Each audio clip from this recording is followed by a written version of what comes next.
In the fabled land of Northern California, nestled in the Valley of Sacramento, two friends begin a journey to enlighten the world about their experience living life as a Xennial. But what is a Xennial, you may ask? If you wish to know, then follow them on their adventures. And welcome to the Xennial Chronicles. This is James. This is Mike. And guess what? We're back after our 1 week hiatus because of people throwing up. I blacked out. What happened? People threw up. Oh. I didn't come here. Yeah. We posted a video with me in my loft saying, hey, we're not doing a video because people are throwing up. Yeah. Actually, I just said it was a stomach flu, but people were throwing up. Well, I mean, that has to do with the stomach, It was horrifying. I bet. Beauty queens blowing chunks everywhere. God. Movie reference. Sorry. It's a good movie. Can't think of the name of it right now. Drop Dead Gorgeous. That's what it is. Drop Dead is that Gorgeous. the one? Oh, Yes. okay, yeah. Oh, Watch man. it. It's Hidden an old movie. It's 20 Hidden years Gem. old, man. Yeah, it's a late 90s movie. Kirsten Dunst, Kirstie Alley, other people with weird names like that. But no, it's a great movie, kind of hidden gem movie that most people. It's funny, humorous. It's one of those early kind of documentary style type movies. Yeah. That, I mean, it kind of became, Blair Witch Project did their thing and then other people tried it. But this is a full-on comedy about a beauty pageant in like this small town in Minnesota. We've talked about it a little bit before. Yeah. I know that you have to see it again. I know you watched it when you were living with me like years ago as a roommate. It's been a while. But you have to watch it again because to see the people in it, so funny. So funny. You know what? I ended up finding not Drop Dead Gorgeous. We don't have that one. But there was another film. Did you get Josie? No. Okay. I got different. I got one that we watched together. What? American Dreams. American Dreams. It's the one that's got Mandy Moore in it. That's the super twisted, super dark take on American Idol. I don't remember watching that with you. Oh, dude, it's crazy dark, super crude humor. I don't think I watched that with you. It's really, really dark. I'll have you borrow it. Okay. I found it was like in a bargain bin for like $3 at a Walmart or something like that. I just remembered seeing it and going, "Oh my God, honey, you have to see." My wife was with me. I was like, "You have to see this. This is so not what you would expect." It looks like at the cover, it just looks like a blockbuster B movie. Yeah, it totally looks like that. And then you watch it and all the people that are in it, and it is super messed up. It's wonderful. Well, Dennis Quaid's in it, and he plays like a parody of George W. Bush in it. They get the president involved in the middle of this stuff. I like it. It's so funny. It's so great. See, that's one of the reasons I like Drop Dead Gorgeous. If you remember anything at all from it, is it makes you it's a movie that seems to be just about doing a documentary on a beauty pageant. Yeah, and then like about 2/3 of the way into the movie, you think it's even more than that. You think it's over because the beauty pageant is basically over. Yeah.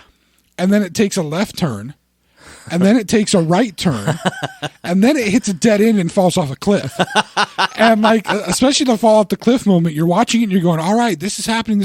What the hell just happened? Oh, that's right. It's one of those moments. This time, Chris Klein is in it. Oh, Klein is in it. He's in it. He plays a war veteran who's one of the contestants. Okay. Falls in love with Mandy Moore's character. I don't remember this, but this all makes me so interested. Yeah. Because I just the juxtaposition of people is going to be fun. Yeah. People see. Anyway, back to why we're here to have another podcast after 2 weeks of being off. Things have happened in these 2 weeks. A little bit. There's a couple things I wanted to talk to you specifically about. Okay.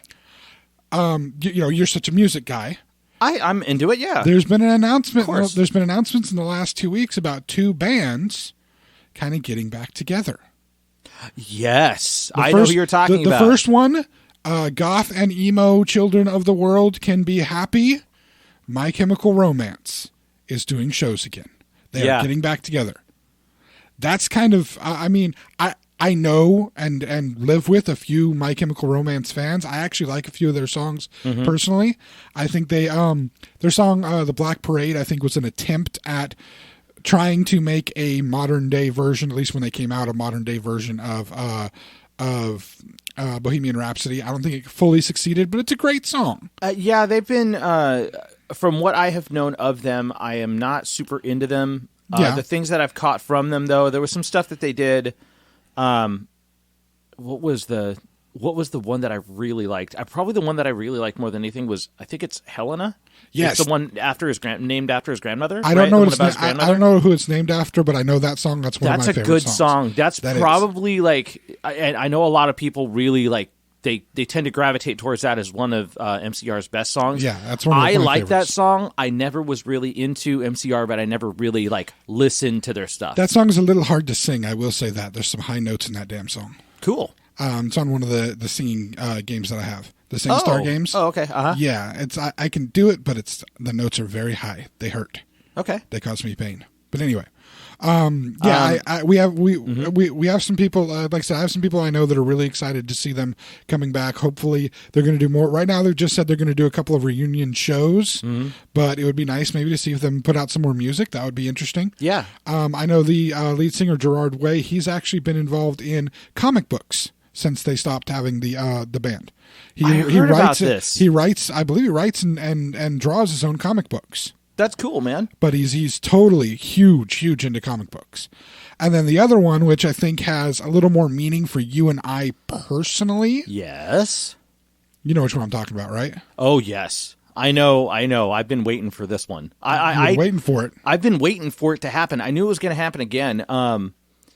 Yeah. Do you want me to say it? Say it, sir. Oh, dude, Rage Against the Machine is finally getting back together. Wow. The only thing. What are they doing is the last time they got together, they headlined Coachella, like in 2010. Ooh. 2011. What if they get together? They do a couple of festival shows, like, I don't know, one that happens in Sacramento next fall. I would be shocked if they did that. Well, I'm just saying, if they're the headliner on Saturday night, just for people who don't know, it's the Aftershock Festival. Happens every year, man, at Land Park in the Sacramento area.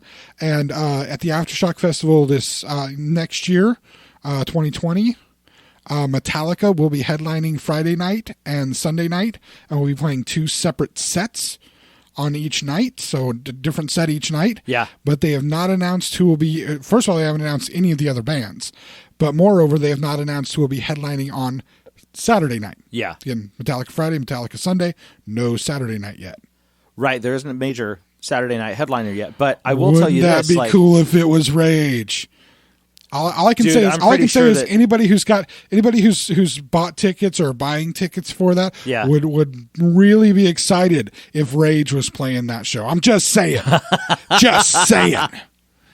But I think they're gonna, if that's the case and they play something like Aftershock, a festival like that, they are really going to surprise. It's funny, but they're really going to surprise a lot of people. I think.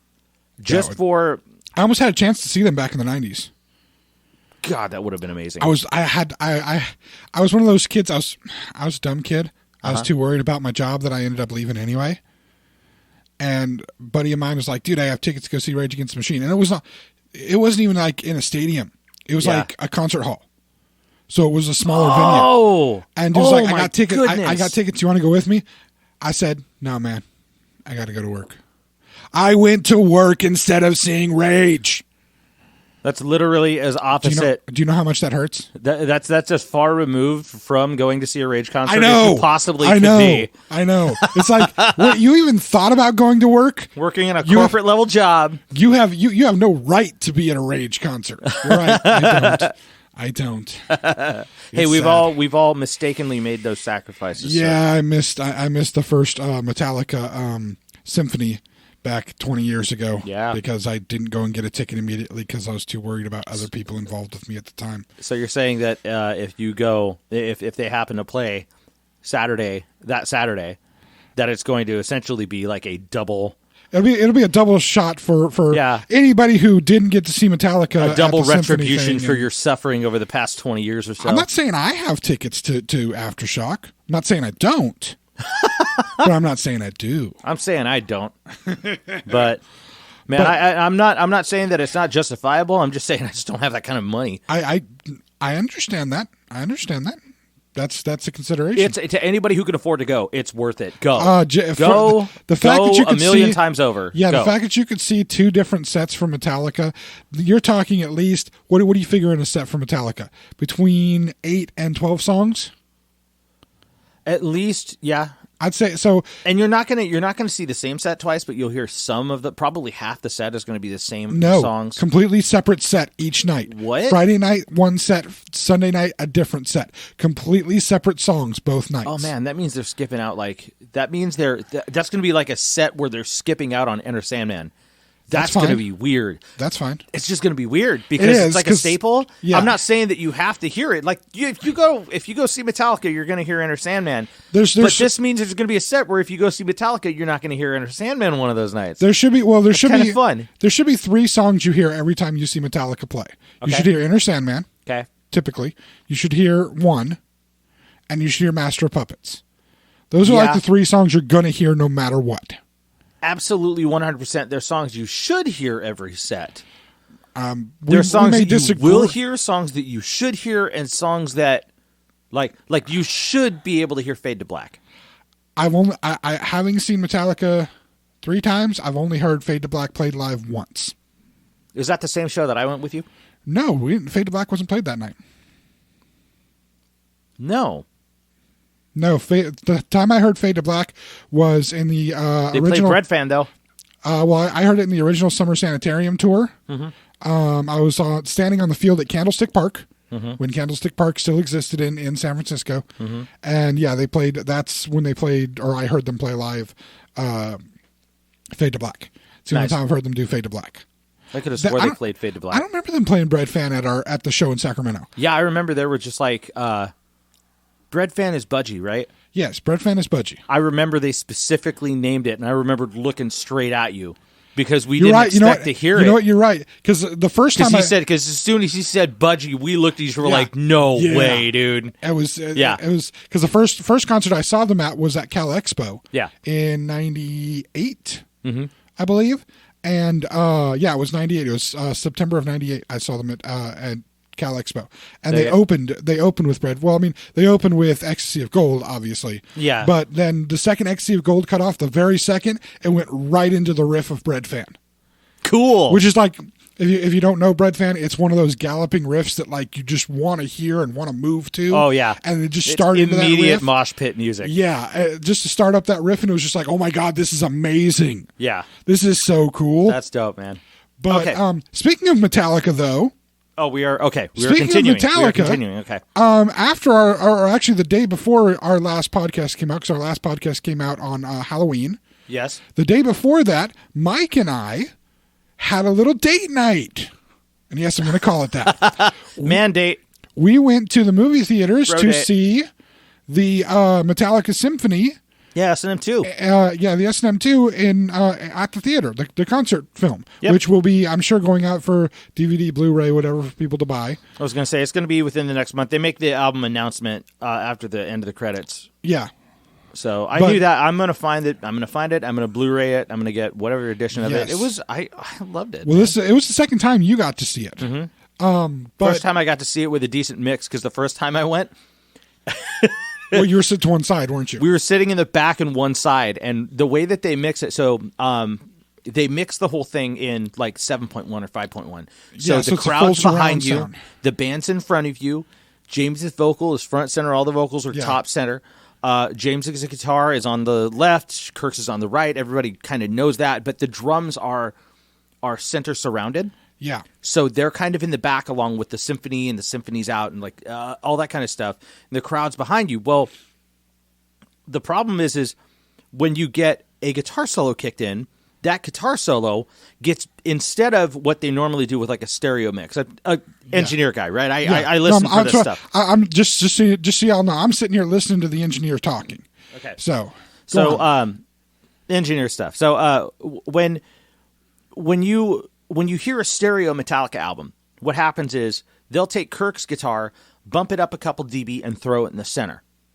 Right? dB being decibels. dB means decibels. Yeah, dB is the measurement of sound level. So, and then James' guitar stays where it's at, chills in the back, over on one side. Yeah. And then Kirk's guitar goes back into its spot. And they do that every time. There's actually, like, every time you see them live, you will hear it that way.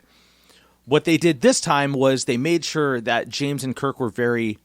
out separate. They didn't put Kirk's guitar into the middle what they did, because there were so many other elements, they didn't want to put anything in the center because some of the symphony is in the middle and it's all surrounding. So what they did was they just cranked the living hell out of Kirk's guitar out of all of the speakers on one side. Okay, that makes sense. I was wondering why it did sound a little bit strange when that happened. And I was sitting in the back on the back right side, on Kirk's side. Every time there was a guitar solo, there was a speaker probably about 10 feet away from me. So it was just blasting. And it just destroyed my ears on one side of my head. I was like, I didn't know I was supposed to bring earplugs to a movie experience. But of course, I made sure we got seats in the middle.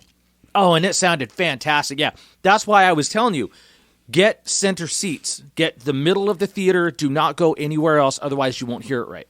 Well, and I did get center seats. And it was amazing. But here's one of the fun stories of this. Okay. First of all, it was a great show. Mm-hmm. It was great to watch. Yeah. I fell in love with another one of Kirk Hammett's guitars, that sparkly purple Ouija board guitar. Yeah. That thing is beautiful. Oh, yeah. I've been told that I'm not allowed to buy it. It will happen one day. But right now I'm not allowed to buy it. But it is a beautiful guitar. But we're watching this. It goes to the intermission point in the concert, which is not an intermission in the theater. We're still there. The intermission only lasts like 30 seconds or so at most, and then it goes into the second half of the concert. Right? Lars comes out and he's doing some talking.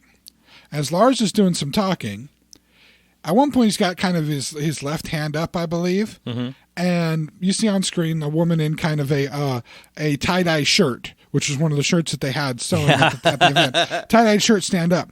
As this happens, the woman sitting next to Mike in the theater exclaims loudly, "Oh my God, that's me! You're right, that's me!"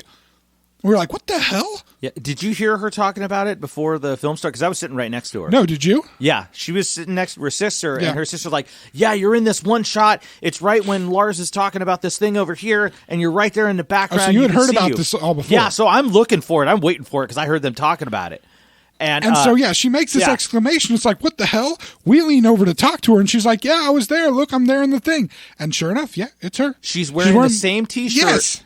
At that theater performance that that they did at the show, like she's wearing the same T-shirt at that show as she was sitting next to us. So it was like plain as day. You could absolutely see it was her. And that's the coolest thing ever. Oh yeah, dude, that was fun. It really is. Yeah. As I explained to Mike with his previous band Prilosis, I tried to get in a bunch of the videos for it. I offered any time they did a video, I'd get in the damn video just so I could be in it. My leg is in a video, but just my leg. You were part of our advertisements, though. Because I have sexy legs. Well, where was I part of the advertisements? You advertised our, I believe. I remember for one of your shows in downtown Sacramento, I spent 2 hours running around downtown Sacramento and the K Street Mall handing out flyers before the show. Yes, there was that one. Yeah. Gosh, wow. Yeah. That was a long time ago. Yeah, it was a while back. I could have swore that you were in one of our ads, or maybe it's no. You know what it was? We just posted pictures of you with the tattoos and the shot glasses. The tattoos and the shot glasses. So my tattoos get in the promotions, not me. Great. But anyway, it was just the coolest thing. So we actually made sure to take a picture outside the theater with her afterwards, just because that's really cool to have somebody that was there at. I have other friends that were there at the show. Yeah. But just to randomly have a person there in the movie theater with us, watching herself be in the show, that's really cool. It's kind of a neat little spark of things. And yes, by the way, for anybody that's a Metallica fan that didn't get to go to that concert, get the movie when it comes out on DVD and Blu-ray. Get the CD of it. It's really well done. There are some surprising songs in there that are just, they do a couple that I'm glad they did. Like, I don't think this is giving away because they did it on the first one, but Outlaw Torn is one of my favorite Metallica songs. Yeah. And the fact that they did it again, and you're not often going to get a chance to hear Outlaw Torn live. Mm-hmm. Again, it would be cool if it was done at Aftershock for anybody that goes. But having that one done is great. But the couple other they do a different version of one of their songs that is, I would say, not necessarily one of their popular songs, although it's had new meaning over the last so many years. But the version that they do of it is amazing. Yeah, it really makes the song. They've done some rewrites of some of the stuff on. We're talking about We're specifically talking about the Saint Anger album. Yes. Everybody that you know that listens to music hates that album. And I understand, rightfully so. Actually, there's a couple of songs album on it I like. Right, but the album itself was very overall the blown album apart was and just not. It was very It was. I always considered that the album was not an album so much as it was a cleansing process. Yeah, there's a difference. It's a the documentary shows documentary, and it shows. Yeah, these guys are in shambles. They're in pieces, and they're just trying to do something. Because once you accomplish that, you can then move forward and improve. Yeah. And so I understand that. And so the next album after that was important. awesome. Yes, it was. I definitely could say I like Death Magnetic a lot more than the current album. I'm still trying to get myself into the current album. I'm surprised at. I think the current album there's a lot of really good material on it. There's good stuff. It's just I haven't been able to get myself into it the way that I did Death Magnetic. Although, I probably should. But before the fall. What we're talking about is, it's not like I'm necessarily spoiling anything. It's a musical performance, not a movie. I guess. But the one that we're talking about is there was a rework of the song "All Within My Hands," which is the album ender on Saint Anger. They actually rework it into an acoustic type version, but they rearrange the entire song to where it's much better formed. Yeah. In general, melodically, it feels a lot better. Especially if you know what the subject matter is behind the song. Well, now what it's come to mean, that much more important. What it's come to be, what it's become, because All Within My Hands is their charitable foundation that they do now. So the changing of it, especially there's some darker elements in the original song, and so they didn't change the lyrics or anything. It's the same lyrics, but you can't necessarily. They removed the kill, kill, kill, kill, kill. Well, yeah, but that's because of the. Right. Well, it's like they added it on to the end of it just for the hell of it. Like it didn't really work. Well, that's what I'm saying. They at least removed those elements from it. Well, the other lyrics that are there, the other lyrics, love is control. I'll die if I let go. The other lyrics make sense and work with it. It's just that last part really doesn't work for a charitable foundation. Well, you don't want your theme song of a charitable foundation to have kill, kill, kill, kill, kill. No, of course not. Kill. Well, the upper really. Really, it's just that there's some things you don't want with connected some of to the a charitable smartest foundation. lyrics that I've ever heard are written in that song. Like that bridge section is something that always hits me. I will only let you breathe the air that you receive, then we'll see if I let you love me. Yeah, that is dark. Well, no, actually, that's and it's deep at the same time. Well, no, one of the things that I think is really good about that album, in specific, as much as it is a maligned album, is some of the lyrics and some of the songs in there, just lyrically, are really deep, and have really good meaning.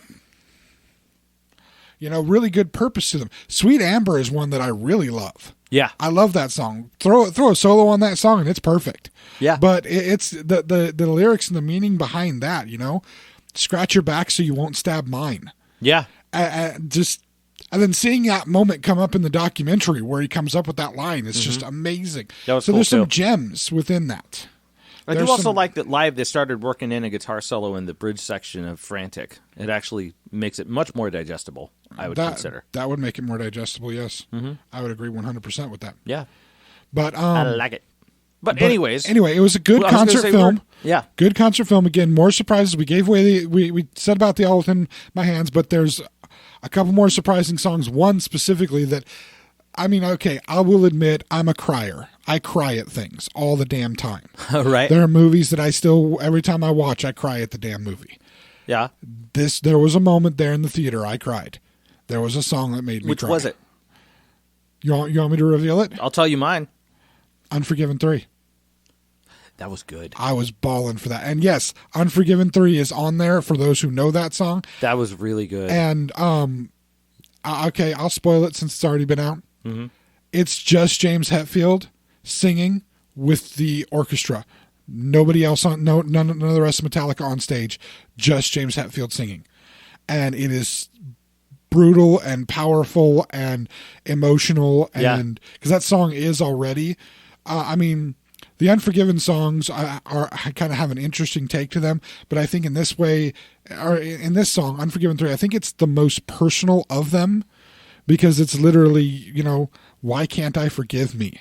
Yeah. That line in there, that For anybody that's felt that they the things that they've done wrong in life, for anybody that feels they have regrets, sometimes the hardest thing, and I wouldn't say actually not even sometimes, the hardest thing to do typically is forgive yourself for what's been done, for the things that you have done, and trying to find that way to forgive yourself and that redemption within yourself. And honestly, it's the most important thing. If you can't forgive yourself, how can you accept forgiveness from anybody else? Such a powerful song, and the way he delivers that song. But let me guess, yours is Anesthesia. Bass solo take 2. Yep. It was so good. It wasn't just good. It was a proper homage. It was exactly what and for those of you who don't know, Anesthesia is a bass solo that was done on the first album. Yep. That was done by the original bassist, the original recording bassist, let me add, Cliff Burton. Yeah. Because there was a bassist before him, but he wasn't a part of any of the recording sessions or any of that. He actually said something recently, actually this week. Every time Metallica comes out with something major, somebody tries to get a hold of Ron McGovney about something. And he actually said that he does not regret leaving the band simply for the fact he was just like, dude, I couldn't stomach what they did. It's not that he didn't like them. It's that he couldn't handle the lifestyle. The lifestyle? And it wasn't like, and he's not talking about like alcoholism. He's like, I'm not cut for that mold. I'm not touring all the time. Touring musician. I'm not he's like, I'm super proud of them. They're amazing people and they do so much and they just don't stop. He's like, I couldn't stomach doing that. Which is, I mean, that's good awareness on a guy. That's good awareness of himself. The fact that he is able person to put out that amount of respect. Well, a good person that wishes them well for what they did, for what they're doing. That's good. Yeah. But anyway, Cliff Burton died in, 87, 88? 86. It was the year that Master of Puppets came out. Did it come out in 86? Yeah. Okay. It was 83, Kill 'Em All. Yeah, it was 83, 85, and 86? I thought it was 87. But anyway, mid to late 80s, Cliff Burton had died in a bus accident. Yep. If you don't know the story, just go and research it. It's a pretty messed up story. But as a result, there are songs that didn't get played for many years. Yeah. With their next bassist, Jason Newsted, there were things that either he wasn't able to play or just didn't play because the rest of Metallica wouldn't let him. Right. With their current bassist, when Robert Trujillo came into the band, there's a few things they started allowing being played, like Orion was played again, which was for the most part mostly put together by Cliff Burton. Yeah. But Anesthesia was never played by anybody because it was Cliff's thing. It was literally a bass solo that about 2/3 of the way through the bass solo, the drums kick in. Yeah. And then it's just drums and bass. Yeah. Well, one of the bass players, upright bass players from the San Francisco Symphony Orchestra, Mike, I think wants to talk about this. Go ahead, Mike. Yeah, please. I actually did a bit of reading on this because I really wanted to see what was going on and what brought him to it. Yeah. And so the name of the bassist, his name is Scott Pingle. Okay. And he is the first bassist of the symphony orchestra. He sits what will be like first chair. Yeah, he's a first chair. He's a first chair bassist. And essentially the idea was that he had done some research and found that Cliff was very much into classical music in general. Actually, if you really pay attention to things like Orion, because Orion and even Call of Cthulhu, because Cliff had a hand in writing both of those. Yeah. You see a lot of classical elements in the way that those are written, the way that those are layered together. Yeah. A lot of the stuff that happened, especially on those first three out. Well, I not even on the first three, on Ride the Lightning and on Master of Puppets. Yes, a lot of that had a lot of classical musical overtone in it from Cliff. Yeah, absolutely. And the catch of this, basically, what happened was he had done his research and found out a lot about. Quite a bit about Cliff, and there were some things that Cliff used to do. Even like on tour, he'd piss off the rest of the guys because the driver had control of the stereo. So when he's in the driver's seat, he's popping in. Everybody else is popping in like Diamond Head and Misfits and all this kind of stuff. He pops in, he throws in Bach and Mozart, and stuff like so. He was really into it, and like you said, it very much shows in his writing. Well, Scott knew this, so. He kind of came up with an idea, and he went out and he bought an electric bass, an electric stand-up bass, yeah, and a mess of pedals, and went to the guys and was just like, he went and he bought the stuff and he learned how to do it, and then he pitched the guys. He pitched to Lars and James. He's like, "Hey, I've got an idea about this." Just from a novice musician to somebody who I would say is much more schooled in musicianship, much more of a instrument player than me. You play guitar way more and way better than I do. To play any song that's a rock song on a stringed instrument that does not have frets, is already a difficult proposal. But to try to take something that is played on a bass guitar and at the speed at which that song is played, and then transfer that to an upright bass on a bow, with not a bow, using your fingers, using a bow. Using the bow and having a completely fretless neck on it. Yeah. That's some scary good stuff. It is. And there's guys that have done this type of stuff before. The band Apocalyptica was made famous by playing Metallica's music with cellos. Their very first album was Four Cellos Do Metallica. Yep. That was it. Very, very simple. I remember. But it was a simple concept, but when you look at it in execution, it is not. But even then, a cello is a lot smaller neck to work with than even an electric upright bass. That's some hardcore stuff. Oh yeah. And there have been rock musicians who have used upright basses for various things. Mm-hmm. Most famously, Peter Steele using a chain to strap a upright bass on and play it like a regular bass. But when you're like 6'5", you can do whatever you want, basically. Right. But anyway, back to this gentleman. So this guy puts together a pedal configuration setup and to try to mimic the distorted sound and the and he does it with an sound electric bass rather than it's very important that he used an electric bass as opposed to a standard hollow body bass that he electrified, because you would get a completely different tone out of it. Yeah. It sounded exactly like what he's trying to get as close to the tone of an electric bass, a rock electric bass with the upright. Yep. An upright, traditional classical bass. And so he gets a hold of the guys and was like, "Hey, I want to try something. I want to show you something." So James and Lars go into the room, or the rest of I'm pretty sure all the guys were watching. And he turns around, he does this thing, and shows them what he's, this is my plan, this is what I want to do. And they're like, they just stop dead in their tracks. They were just like, this is going in the show. This is absolutely, this is unquestionably fantastic, and we want to do it. Let's do it. Let's make it happen. And then they work around with Lars as well. And partway through the performance, what they do is part 2 of Anesthesia is Lars starts jamming on bass, or Lars starts jamming on the drums. Yeah. Lars came in for the live show and played the second half with this guy. And it was just, dude, it was everything that you could expect it to be better. That was kind of the moment I was waiting for as he's playing it. I'm like, all right, are they going to do this right? And he's getting to that point, and I'm like, oh, wait. They are, because you see Lars come out and Lars just starts on the drums. And again, for somebody who remembers, I can remember back the first time that I had Kill 'Em All as an album.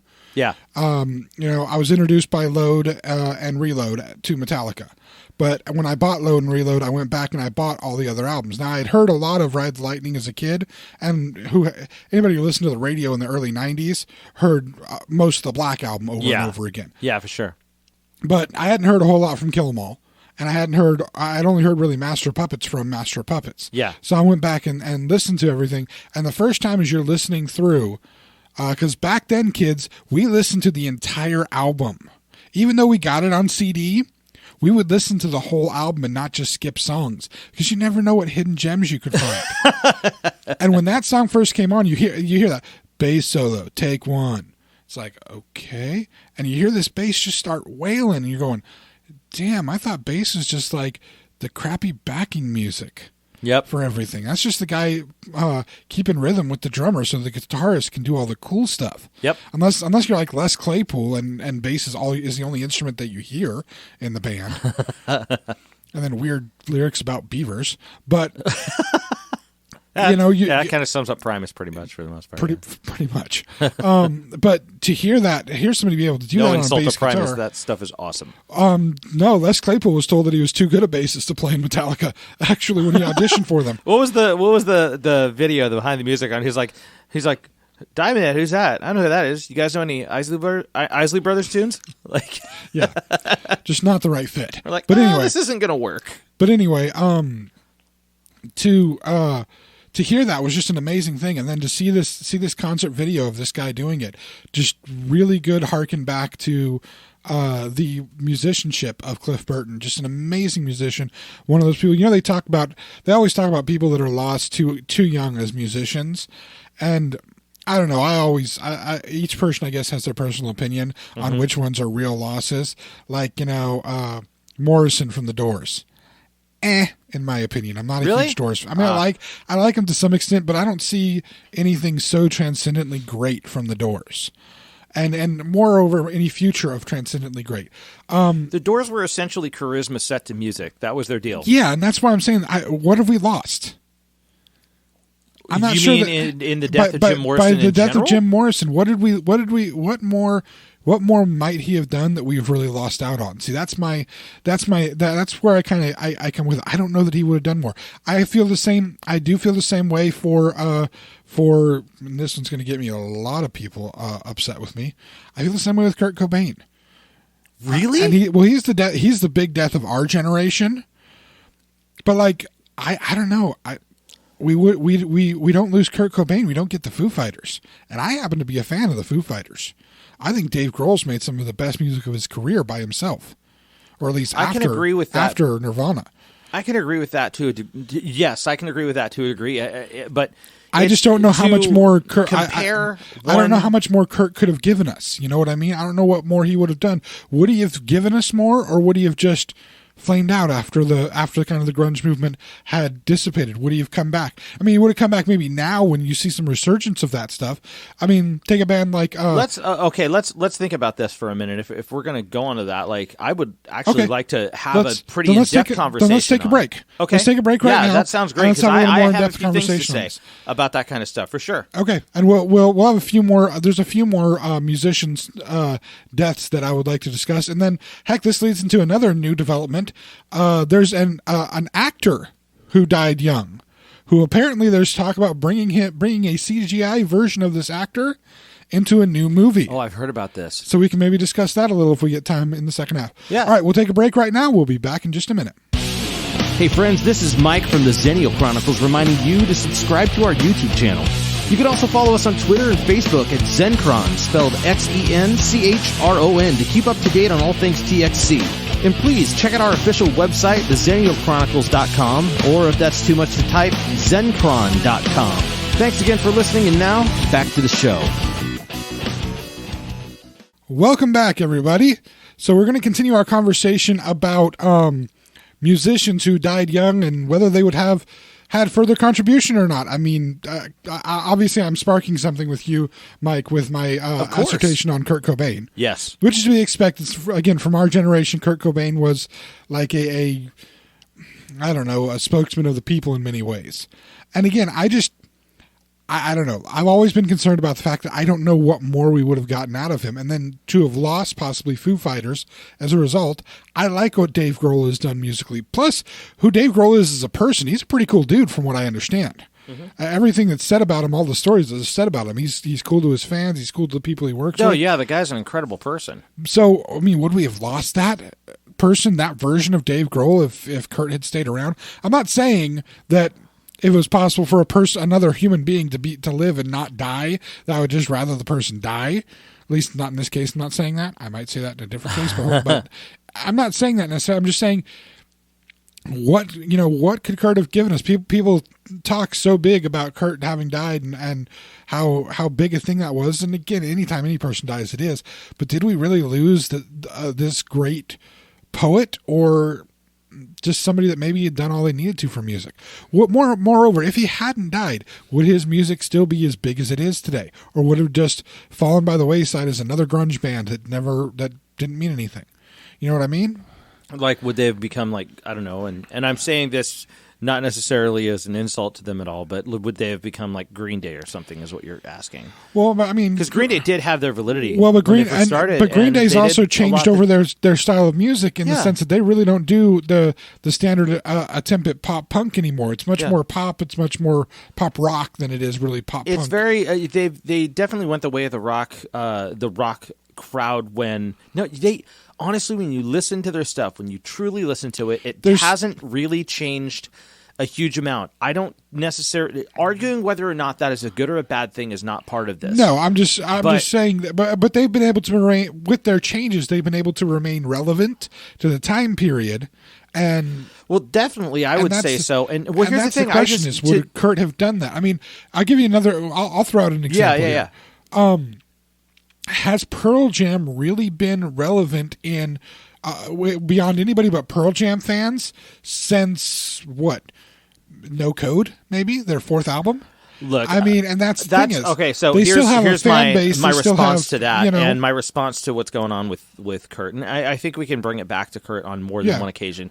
There are many great people that have gone way too flippant early. Yeah. But when you're looking at artists, their purpose is to discuss their worldview through their art. Essentially through their art. And so somebody like Kurt Cobain would have continued the narrative of you know what Kurt Cobain would have done right now?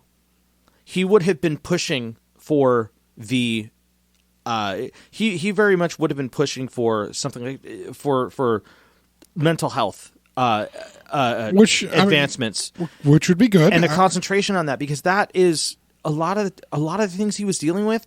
Those were the biggest things. You have to take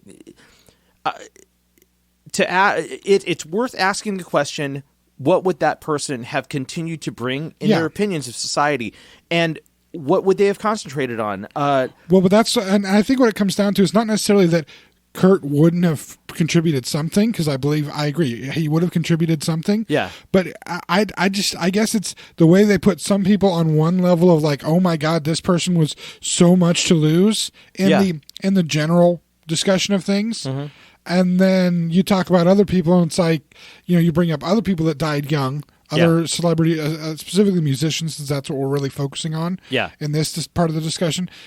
And they don't get, it's like there's almost a rating system like, oh yeah, okay, that one died, but that one didn't have as much impact. But what if they, who's to say that one didn't have as much impact? Who's to say that they aren't on that equal level? And that's why Kurt Cobain is an example to me that I think he gets elevated above so many other people that maybe, I don't know that he completely deserves being elevated above all the other people as highly as he is. And that's where my thing comes in. I think it's just, and maybe that's a generational thing. I think the problem here has to do with you. Okay, I will tell you it's this. Personal bias. There's up to a point, yes, but I think more importantly than personal bias, this is something that I tend to see a lot of people do that I like to call out on a pretty regular basis, because I don't think it's fair to anybody. Okay. Comparing the importance of a musician over the importance of another musician. Okay, I see what you're saying there. The mistake here is to ask the question whether or not a musician is valid or not because they died, or whether or not a musician's death is valid, period, or how much more they would have brought. It's worth asking the question because it continues to feed a discussion into more important issues. But the problem here is that you cannot compare somebody like the death of Jimi Hendrix to the death of Kurt Cobain. You can't do it. And what's crazy is they died at the same time. Like, same age, you cannot compare the death of Janis Joplin to the death of Jim Morrison. You can't do it. It doesn't. The two of them lived. I would say a good one would be similar times. I would say a good one would be Janis Joplin and oh God, her name was right on the tip of my tongue. From England. She sang the Back to Black. Seemed like she was drunk or drugged up all the time. Dark hair, 50s style of dress. Oh, Amy Winehouse? Yes, that would be a good comparison to Janis Joplin. In the sense of both being female icons and all that. But. Well, I look at somebody like Amy Winehouse, and I see her style was See, and that's the thing is these people are perfect storms of they're perfect storms that are generated by the environments that they were in. Yeah. And the fascination with these people has to do with the time that they came out and how much they were not what everybody else was expecting anyone to be at the time. Trendsetters that they were, the difference makers that they were. Cobain was a trendsetter. And very much so. Joplin was a trendsetter, and so was Jim Morrison. Yes. The reason why they're important is because they're literally unlike anyone else at the time. Let's consider, what brings them to that you know what's really funny? I can essentially by the rules that you're setting, let's compare those people to people that have continued to survive, that at least lived some semblance of a full life. Yeah. I would take somebody like Jim Morrison and try to compare him to Syd Barrett. Okay. Are you familiar with Syd Barrett? Do you know who he is? Floyd, right? Yes, he was the original singer for Pink Floyd. The guy was out of he actually fried himself so bad that he ended up in a mental institution for like 50 years or something like that. He died, I want to say probably about 10 years ago-ish, give or take. And he was the charisma that Syd Barrett had. And his outward presentation was probably about as fueled by LSD as Jim Morrison's was. Yeah. Oh, yeah. But what couldn't be taken away from either one of those, drugs or not, was their ability to take a look at their environment and communicate about what was there. Like, it comes down to philosophy and poetry. It really does. There is have you ever actually sat and read Jim Morrison's poetry? Some of it, not a whole lot. It was not personally to me. It's about as fascinating as Tupac's poetry, and Tupac had a purpose. I can understand that. And I'm pulling Tupac in. That's a relevant person to pull in. Because the Tupac and I will say I'm going to argue with you if you try to pull in Biggie. Sorry, I'm West Coast, so little joke. Sorry, move on. But so hey, I would. California knows how to party. True. It does. I'm just saying. All right, so what I'm getting at is, if you were to look at somebody like Tupac, you look at somebody like Kurt Cobain, you look at somebody like Jim Morrison. All of them had they had something to say that was beyond the personalities that they were putting forth on stage. Okay, I agree with you on that. Actually, I take that back. Kurt probably had more than what he was putting out on stage, because he really didn't want to put out much on stage. It wasn't that he didn't want to put out much on stage. His lyrics were his only form of communication. The guy was as shy on stage as he was off stage. Yeah, he hated being on stage. He hated the celebrity limelight. He hated the celebrity. Some could argue, yes, let's go ahead and take the controversy and the argument and the conspiracy theory out of it. For the sake of argument, let's just go with what's the most understandable, possibly human outcome. Okay, and it's that he shot himself. The reason why he shot himself was because he was an unregulated, overly medicated, incorrectly medicated, very incorrectly medicated person with a lot of mental health issues and a lot of anxiety and a lot of stage fright and all of these things. And he had this fame he didn't want. He just wanted to make music and find a creative outlet. That creative outlet happened to speak to a lot of people, and there was a part of him that was so conflicted with the fact that he was communicating, finding out that he wasn't alone.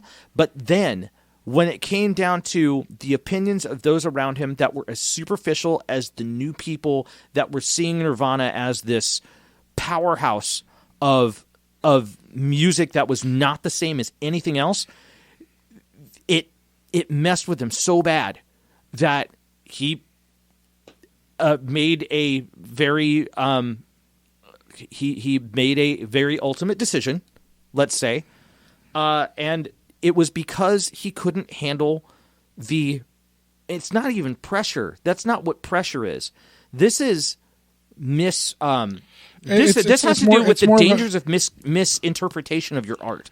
Well, you were going to go into that discussion. Oh yeah, we can. I would say more than anything, it's just an altering of your reality in a way that you're not ready for, and not prepared for, and not wanting.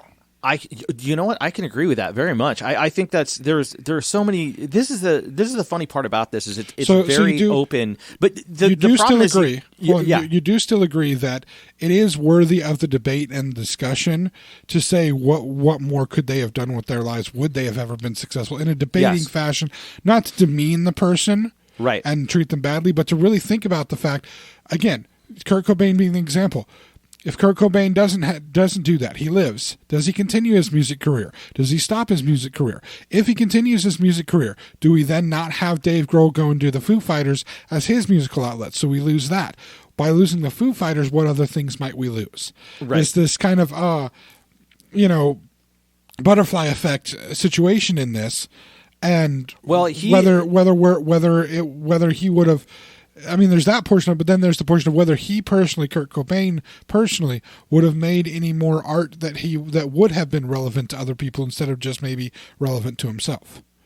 That's very possible. And I whether think that he could have been matters also. more. I think that the possibility of what, if I were to make a guess of what's going on, first off, when it comes down to the Foo Fighters still would have existed. That was actually a project that Dave was working on. So you think Dave would have still done it? He had been working on it since before that final album was being started. Yeah, In Utero was done. They were on a quick break because they were done touring. While they were touring, he was recording demos. And honestly, if I remember correctly, I might not be correct. I honestly think Kurt Grohl might have been okay for that. Yeah. Kurt might have been okay with that. He might not have been as closed-minded about having side projects as other lead singers and frontmen have been. Yes. Well done. Thank you. Well done. Thank you. Tie it to the song we talked about too. I'm good, huh? Yeah. Well done. Okay, so quick explanation, if we can, just kind of do it near the end of Jason Newsted's run with Metallica. He had other creative outlets that he wanted to take because Metallica at the time was a you're all in or you're not in kind of a project, and that had to do with James. He was the mastermind behind that, but because love is control. He'll die if he lets go. Right. Yeah. So basically, with Newsted, the reason why he left was because he did not have the ability to seek a creative outlet that he found satisfactory. James was, you're in this band or you're not in this band, and you cannot do anything other than this band. That being James Hetfield, not James me. Yeah, yeah. For clarity's sake. So I'm open to the idea of people being able to be in multiple bands. It's all right. That's essentially why Newsted left. And Newsted has found and started and ended multiple projects, but he's been able to find his creative outlet. Whether or not it is majorly valid, whether or not he creates some kind of a Foo Fighters-esque level of band, who knows? But he's able to explore those now because he left.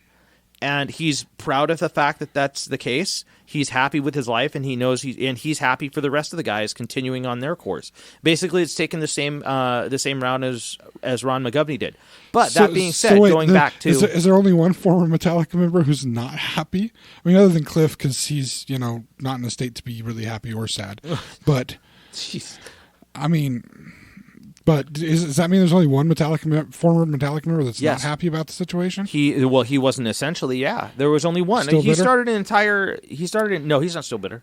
Oh, he finally gave it up? Oh, they made peace. I know that there was discussion. Around the 30th anniversary. I know there was discussion, and we're talking about Dave Mustaine now. I mean, they did the Big Four together. They did all that together, but I did. Oh, but he guessed it on. I thought he was still a little salty about the situation, even after all of that. He realized how he's salty about the amount of control that has to go around Metallica's. As soon as Dave left, Dave is somebody that has to have his own thing. I think Dave honestly would have left of his own accord. eventually anyway. Eventually, because he because wanted to have control, and he wasn't going to get that. You from have James Lars and James that are the dream team of essentially. I mean, no They're insult to this. Lars and James are the dream team of control freaks. Yeah. They know what they want, and they will not budge on that. And that's what's so funny when you hear something like hearing Metallica, hearing the argument about Metallica being sellouts in the 90s is the most.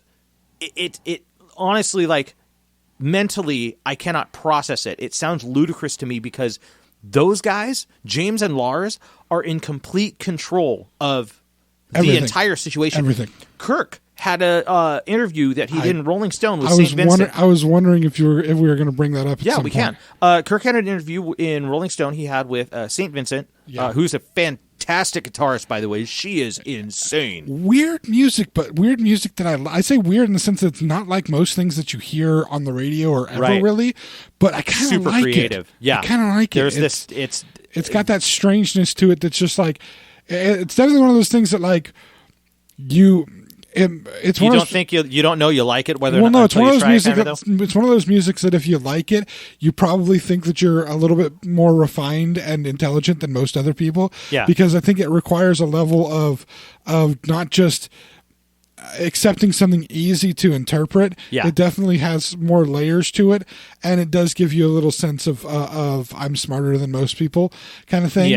But not saying that you are, it just makes you feel that way. But it's a different level of music. I have not however seen the guitar skills to be able to corroborate your statement on that. But it wouldn't surprise me because the music has definitely got a depth to it that you don't expect. Yeah. Absolutely. Well, what the conversation that I'm talking about, the interview I'm talking about, was Kirk.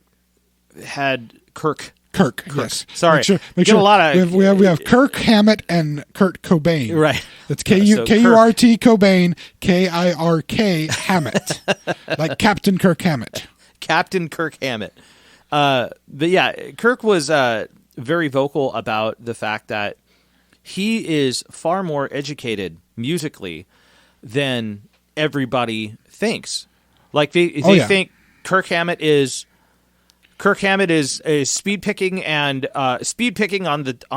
12th fret and wah pedal. Like that's all they think he is. Basically, he learned some cool little guitar tricks from Joe Satriani when he was a student of Joe Satriani. Right. And there you go. He just does all these cool little guitar tricks and whatnot. But that guy went far beyond that. He actually learned a lot about many different styles, and he does what he can. He's been fighting for years to try to get something that is out of that box of his lead playing, and every once in a while he gets a thing in.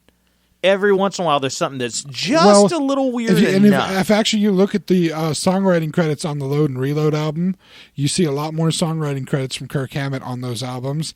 And if you listen to those songs, those are the ones that have kind of the more bluesy riffs in them. Yeah. Because Kirk is very much a fan of blues music and blues guitar playing. Yeah. And you can see anything that hops up into a minor or major pentatonic scale. Yeah. In the riff, not necessarily in the solos, but in the riff itself. Yeah. He's had a hand in those riffs. Interesting. Yeah. Cool. He's had a hand in those. Just it's a fun little exercise because normally almost all Metallica songs are Hetfield Ulrich. Yeah. You see a few that have Hammett in there, and especially a couple more in the Load and Reload sessions. And if you kind of listen, you can almost hear where his influence is because he has more of that bluesy element. Yeah. In what he does. It's really funny too. But so one of the things that he states is that a lot of his creativity is stifled by what he calls the tone police. Yeah, I saw that. Yeah, and the reason why is because he'll be like, "Hey, I want to put in this extra little thing here, or do this one weird deal." That doesn't sound like Metallica. That doesn't sound like us. No, we can't do that. And he's don't get me wrong, the guy's helped build an empire on that. Well, I mean, I admit I feel some sadness. It's a compromise that he has to make in his commercially successful creative outlets. Well, and that's the thing is I understand this. I understand the sadness that he has that he can't get all of his creativity out. He can go and deal with that sadness while sitting on his giant piles of money. Because I will tell you this. That's really as far as my sympathy goes. It's like I get it, dude. You want to have this. You want to have other creative outlets, and that's awesome for you. But you have money and lots of it. So I mean, just You can play your creative outlet stuff whenever you want to. Why does it have to be in an album, on a record, on this and that? Just play that stuff and have fun with it. I said stuff. I wanted to say another word. You were lucky I didn't. Just play that stuff and have fun with it while you light your cigar with $100 bill. I mean, seriously, man.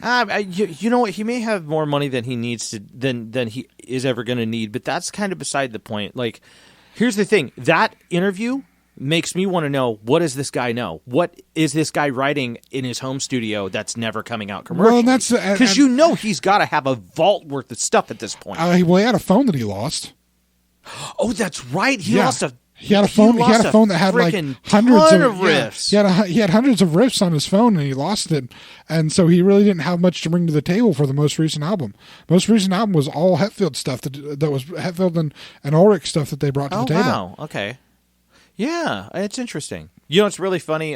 Speaking of writing, looking at this creativity stifling and stuff that they're talking about. Yeah. I am blown out by the fact that he has to put that out there. He has to say that, especially being the fact that the biggest hit they've ever had, the main riff that carries that entire song, was written by Kirk. Yeah. And he wrote the riff to Enter Sandman. It's his riff that carries that whole thing, and it's in a pentatonic scale. And yeah, it's a pentatonic scale. Yeah, it's a pentatonic scale guitar riff written at 120 BPM. It is a dance hit. Yeah, technically speaking, it's well, he wrote a version of the riff, and then it kind of got altered by Lars, but still, yeah, still, it's.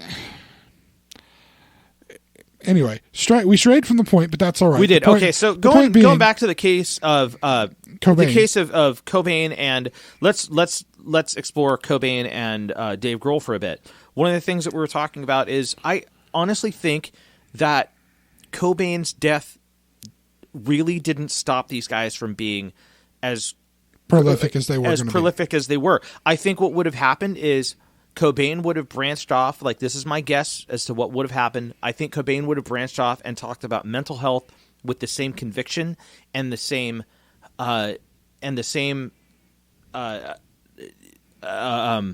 tenacity eventually, because he would end up probably around his 30s. He possibly may have had another overdose. Again, this is a guess, but I think he would have had some kind of moment of revelation. Yeah, some kind of reckoning or moment of revelation where he would refocus his life to, and whether or not he continued to make music is one thing. Well, and again, the flip but side. I think he would have spoken about mental health and that kind of situation with as much tenacity as Henry Rollins speaks about politics. And the flip side of what my opinion is, or my thought has been about what more would he have given us? He could have given a lot more to society as far as his creativity in music. Yeah. We could have had 3 or 4 more albums of Nirvana that were that showed an evolution in musical style that still had that same rough feeling to it, but evolved a little bit with the times and was able to still capture, the zeitgeist of what was going on, which is kind of what he's more than anything what he's most famous for. He was a voice of a generation of people. Not interestingly enough, not our generation. He was a Gen X voice. Yeah, but the way he did that, then he could have kept that thing going and still been a voice for the people. Still been completely and utterly relevant. Hell, he could be on something like a TV show like The Voice at this point in time. That's possible. I don't think he would have been America's Got Talent or something. Yeah, I don't think he would have been super into it.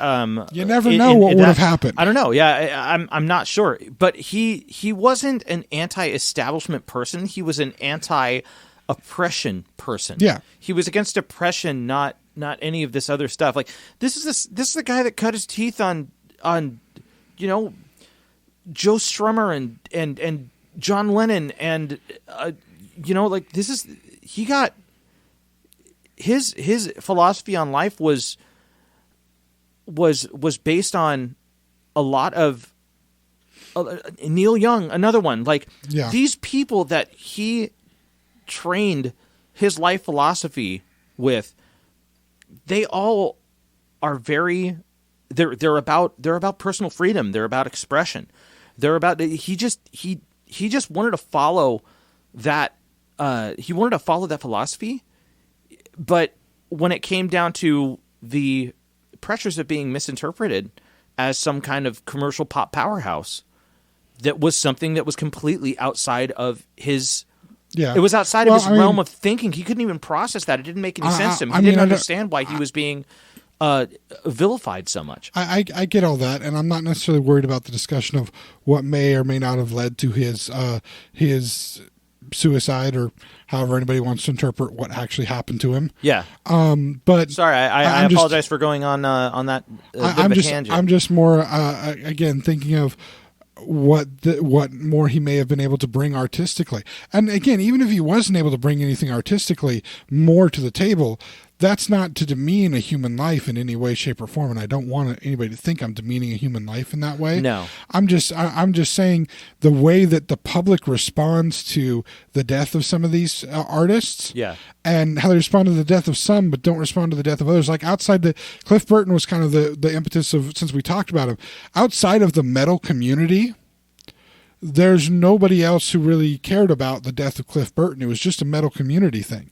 Right. And I see his death being more important than just somebody within the metal community, right, because of the person that he was, and the possible artistic talent he had yet to give. And that's, I don't want to demean what people feel about Kurt Cobain, and what I just sometimes think that certain people, for whatever reason, are by the general public elevated more when they have their deaths than what other people are.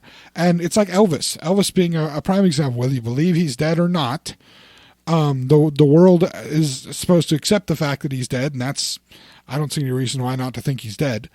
But really, how much did we lose from Elvis dying? We lost a fat guy in a jumpsuit performing songs that he didn't even write, that he'd been performing for a long time. So what we lost was a performer. We didn't lose a songwriter or a musical genius. We lost a great performer. Now, I'm saying this as an Elvis fan, but that's one way to interpret the fact that he didn't technically write the majority of his hit songs. He has writing credit on them, but other people wrote those songs. He just performed them. Now, as a performer, he was amazing. He was able to capture people when he was doing his performance. But did we lose somebody that was that big of a impact on songwriting, on the creation of the art? That can be, like you say, it's something that could be debated, something that could be talked about. Well, that's my argument on that would be, in order to compare Elvis to other musicians and songwriters is the same way as comparing actors and writers. Yeah, it's apples to oranges. Yeah, it totally is. Elvis was a performer. He was. That's like great one. That's like losing a great Broadway actor young. Yeah. Well, but Elvis wasn't that young. He was up in years. No, he wasn't that. He was in his 40s? He wasn't even 50. He was. I want to say he was like in his mid 40s, because he was just pop full of medication. He had as much medication as Ozzy Osbourne had when he was in his 50s, coursing through his system. But to compare Elvis and to compare Elvis's importance against another songwriter, I don't think is necessarily fair. 42. Yep, I knew he was young. He was young, but that's what 42. Yeah. Damn. Did you ever see? I'm not that far away from that, man. Did you ever see Keith Moon and what he looked like before he died? No. He looked like he was 38 years old. But he was like in his 20s. Yes, he died in his 20s. Drugs do a lot to people. Drugs are bad, children. Also, adults, drugs are bad. Yep. Don't do drugs unless they're the ones that the doctor prescribed for you and you actually need them to live. Well, that's what Otherwise, don't do drugs. I'm not going to get into that because, I mean, that's what all the doctors told Elvis, to take all those drugs. That was the issue. As a matter of fact, that's what killed Keith Moon, too. Keith Moon was a combination of drinking and actually taking a supplement to curb his drinking at the same time. That was just bad decision making. Jesus. Okay, So, yeah.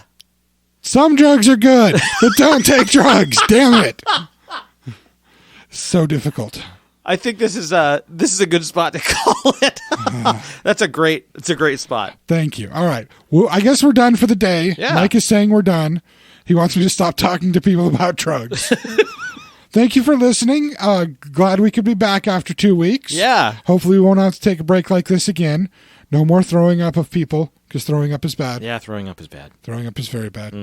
Anyway, not sure what we'll talk to you guys about next week, but I do know holidays are in full swing. We just had Halloween. Starting to kick in, man. We have Thanksgiving coming up. Maybe I'll talk about how I do turkey dinner, because turkey dinner is important.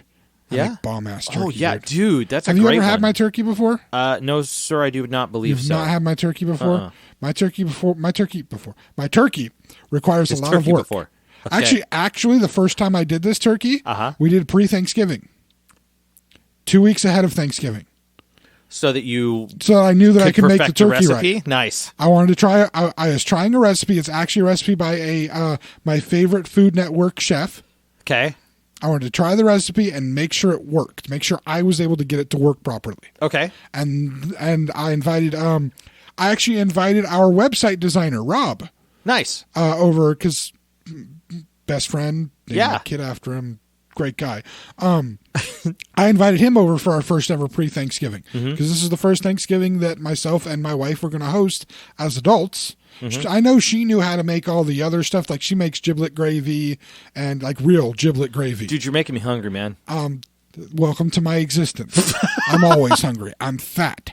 Anyway, but we invited him over for our first ever pre-Thanksgiving. Then for a couple of years, when he still lived local, we made it a tradition to do a pre-Thanksgiving with him. Cool. And then once he moved away, I'm not going to do that anymore when he's moved away.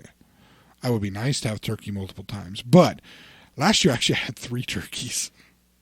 Dang. Yeah, 3 turkeys between. I guess practice makes perfect. Between Halloween and Christmas, we had 3 turkeys. No, it was just about we got turkeys at a really cheap price. Every time I was in a store, there was like a deal for a turkey, so I was just like, I have freezer room.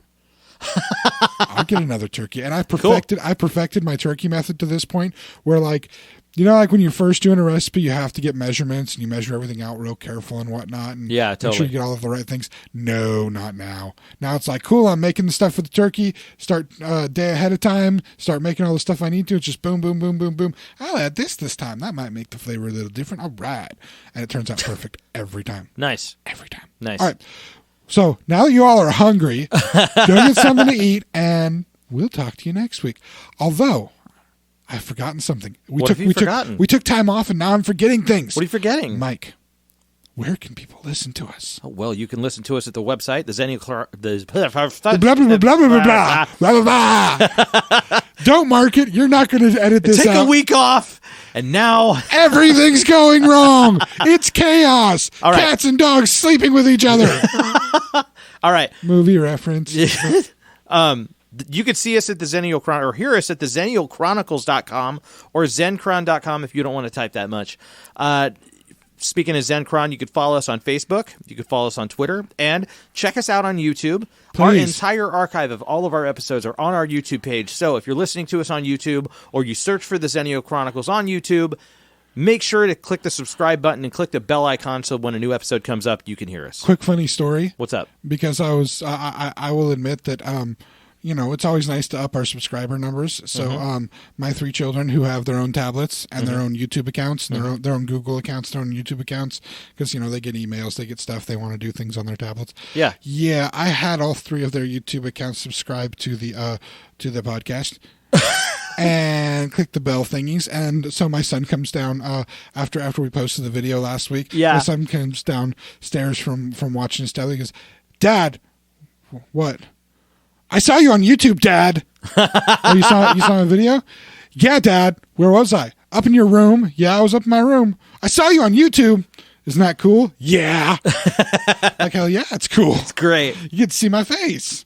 Yep. That's all you're going to see, because you don't want to see the rest. Anyway. Okay. Follow us. Listen to us. Wait, there's other places too, right? Oh, we're on Google? TuneIn. We're on Google. Yeah. What's the other one?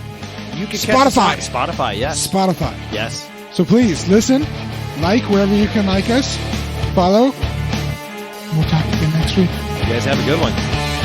Thank you for tuning in, friends. The journey continues next week.